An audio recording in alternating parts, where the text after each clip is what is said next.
السلام علیکم ورحمۃ اللہ تعالی وبرکاتہ۔ امید ہے عزیز طلباء آپ سب خیریت سے ہوں گے۔ آج کا یہ مقدمے کا تمہید کا آخری سبق ہے، انشاءاللہ اس کے بعد سے اصل کتاب شروع ہوگی۔ تو چلیں شروع کرتے ہیں۔ صلی اللہ علیہ النبی الامی و آلہ صلی اللہ علیہ وسلم، صلاۃ و سلام علیک یا رسول اللہ صلی اللہ علیہ وسلم۔ بسم اللہ الرحمن الرحیم۔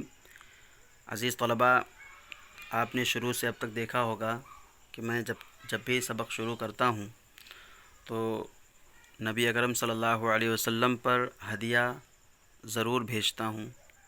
تو آپ بھی ایسے ہی کریں، کیونکہ زیادہ تو نہیں کر پاتا تاکہ ویڈیو لمبی نہ ہو جائے۔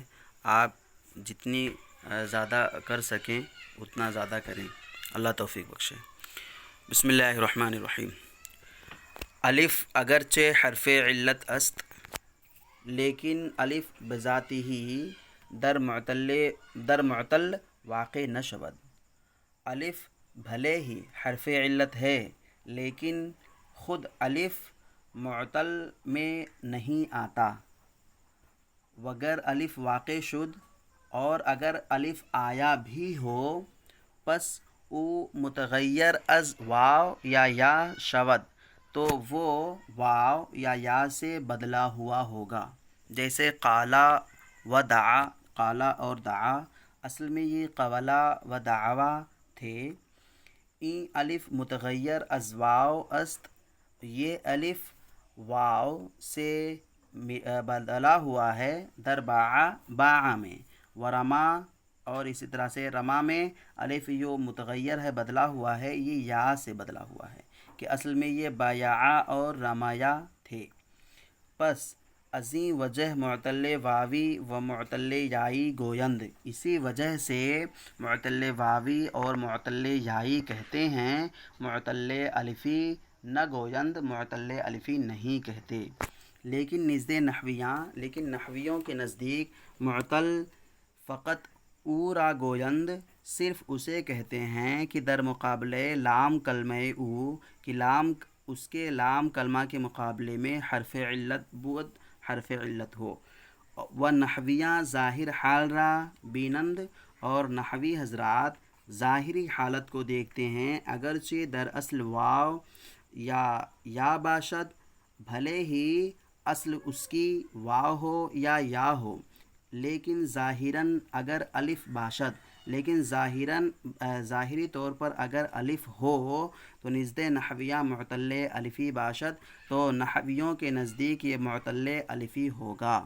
چون یخشا نزد نحویہ معتل الفی است، جیسے یخشا یہ نحویوں کے نزدیک معتل الفی ہے، لیکن نزد صرفیہ معتل یائی است، مگر صرفیوں کے نزدیک یہ معتل یائی ہے کہ در اصل یخشیو بود، کیونکہ اس کی اصل یخشیو تھی۔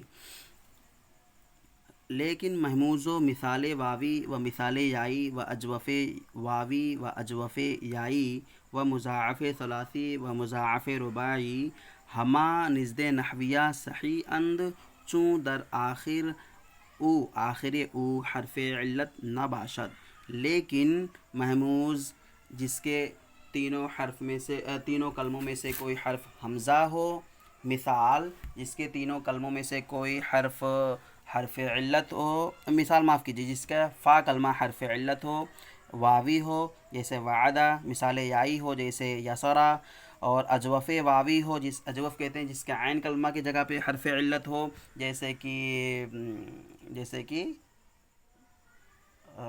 قالا، جیسے کہ قالا، اجوف واوی جیسے قالا، اور اجوف یائی جیسے باعا، اور مضاعف ثلاثی ہو جیسے کہ ذبا، دبا، اور مضاعف رباعی ہو جیسے زلزلہ۔ ہما نزد نحویاں، یہ ساری چیزیں نحویوں کے نزدیک صحیح ہیں۔ صحیح کیوں ہیں؟ کیونکہ ان کے آخر میں حرف علت نہیں ہے۔ ہم نے پیچھے جان لیا تھا کہ نحوی حضرات کہتے ہیں غیر صحیح وہ ہے جس کے آخر میں حرف علت نہ ہو، اگر بیچ میں ہے یا شروع میں ہے اس سے کوئی فرق نہیں پڑتا نحوی حضرات کو۔ یہ اتنی بات ختم ہوئی۔ یہاں سے آپ کو دو چند باتیں سمجھ میں آئی ہوں گی۔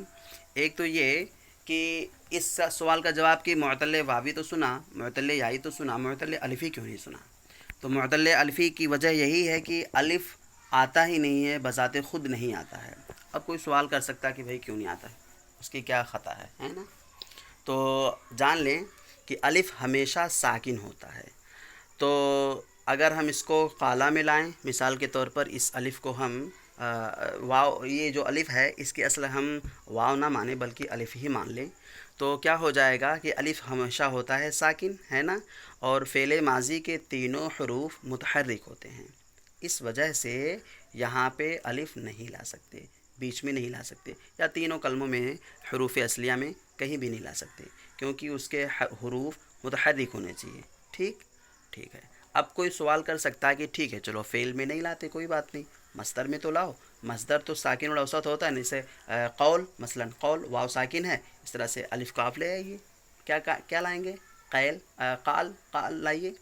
ٹھیک ہے، تو اس سوال کا جواب یہ بڑی آسانی سے دے سکتے ہیں کہ فعل جو نکلتا ہے کس سے نکلتا ہے؟ مصدر سے نکلتا ہے۔ ٹھیک ہے، تو مان لیں نصر ینصرو نصرن، نصرن، تو نصرن کی جو صاد ساکن ہے اس کو جب ہم نے فعل بنایا تو متحرک کر دیا، کوئی حرج نہیں ہے، لیکن اگر اس کی جگہ پہ ہم مان لیں قالن کہتے ہیں، الف کو ساکن کرتے ہیں، تو اب یہ الف تو متحرک ہوگا نہیں، ہے نا؟ اگر ہم اس کو مصدر مانیں گے تو یہاں سے فعل تو نکلنا پڑے گا، تو اگر ہم فعل نکالیں گے تو پھر معاملہ پھنس جائے گا کہ اب متحرک کرو، متحرک ہوگا نہیں، اور وہ جو الف کی شکل میں ہم متحرک دیکھتے ہیں وہ حمزہ ہوتا ہے، الف نہیں ہوتا۔ تو کہنے کا مقصد لے دے کر ہر طرف سے یہی ہے کہ الف کو حروف اصلیہ نہیں بنا سکتے کیونکہ یہ ساکن ہوتا ہے، اور وہ اس کی کتنی شقیں ہیں وہ میں نے آپ کو بتا دی۔ اللہ کرے کہ آپ کی یہ ساری چیزیں سمجھ میں آئے، اللہ توفیق بخشے، اور جتنی چیزیں پیچھے پڑھی ہیں آپ اس کو از سر نو پھر سے دیکھیں، اور پھر سے اس کی جن لوگوں کی کاپیاں چھوٹی ہوئی ہیں اس کو اپنے فائدے کے لیے بابو لکھ ڈالو اس کو پھر سے، اور انشاءاللہ اب یہاں سے نیا سبق اور نئے طور پر شروع کریں گے۔ اللہ تعالیٰ آپ سب کو علم نافع عطا فرمائے۔ جزاکم اللہ خیر۔ السلام علیکم ورحمۃ اللہ۔